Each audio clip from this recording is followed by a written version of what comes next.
Hey, y'all, picture these at tiny church in Willow Creek, Alabama, creaking wood pews, sunlight spilling through stained glass, and me, Clara, 38, sitting alone in the back, clutching my old leather journal like it's the only thing keeping me upright. I'd lost my husband and daughter in a car wreck 3 years prior, and let me tell you, grief's a heavy coat you never quite take off. I used to run the best pie shop in town. Folks swore my pecan pie could make angels sing, but after the accident, I locked the doors and let the ovens go cold, living in a house that felt more like a tomb. That Sunday, though, everything shifted 'cause a kid, Jamal, maybe 16, slipped into the church, his sneakers worn thin, his eyes darting like he was half expecting someone to kick him out. He was a foster kid, no family, no home. Just a quiet kind of hunger in his face that hit me like a gut punch.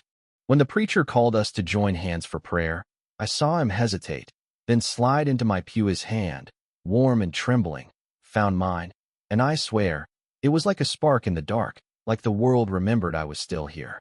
That moment stuck with me, and Jamal started showing up every Sunday, always in that same pew, never saying much, but his presence was like a warm blanket on a cold night. I'd catch myself watching the door, heart sinking if he was late. Funny how you can miss someone you barely know. One day, I couldn't take it anymore, seeing him in those too small clothes, so I marched him to the thrift store, bought him a decent jacket, and drove him to the high school on Maple Street. I filled out the forms, my pen shaking as I wrote Guardian next to my name. Felt like signing my life back into existence. We started baking together, too, dusting off my old pie shop, the air filling with sugar and butter, and I'd catch him smiling when he got the crust just right. But it wasn't all rosy. Jamal was still a kid, carrying scars from a world that hadn't been kind.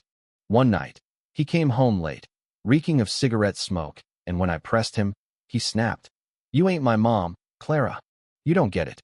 His words cut deep, like a knife twisting in an old wound. I turned away, tears burning, wondering if I'd been a fool to think I could build a family again. But then, in the quiet of that night, he whispered, "I'm sorry, I don't want to lose this." I hugged him tight, his skinny frame shaking, and I knew we were in this together, for better or worse. Fast forward 10 years, and I'm 48, kneading dough in the shop we'd brought back to life, while Jamal now Dr. Jamal Carteris up for a big promotion at the hospital, head of pediatrics, a chance to change lives like his own had been changed. But that morning, as he's presenting to a room full of big shots, I'm at home, my chest tightening, asthma kicking in hard, felt like a fist squeezing my lungs.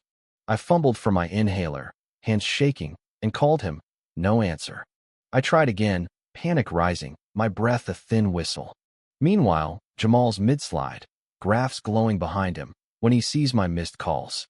He doesn't hesitate, grabs his phone, mutters, "I gotta go," and bolts, leaving the suit stunned, one guy sneering.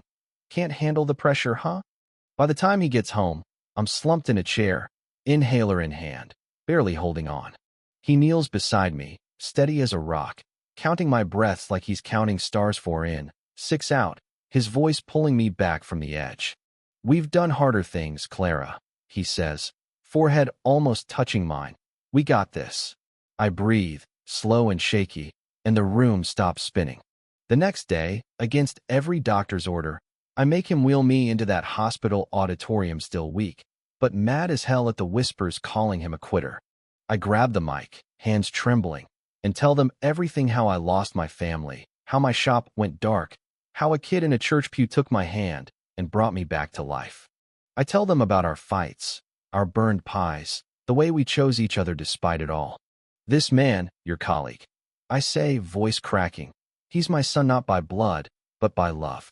He didn't run from your presentation out of fear, ran to save me." The room goes quiet, not a single smirk left. A young doctor in the back dials his mom, whispering, "Just needed to hear you." A nurse wipes her eyes, saying, "I don't want to miss a call like that." Jamal didn't get the promotion. The hospital picked someone else, some guy who never missed a slide, but he won something bigger. Our story spread through that hospital like wildfire, nurses calling their kids, doctors rethinking their priorities. Back home, we fired up the pie shop again, and folks came not just for the pies but for the story, for the warmth. One Sunday, we sat in that same church pew, hands clasped, the smell of fresh pecans on our clothes, and I knew family isn't blood, it's the people who show up when it counts. So, what do y'all think? Would you drop everything for someone you love, or is ambition worth more? Drop a comment. Share your story. I am reading everyone.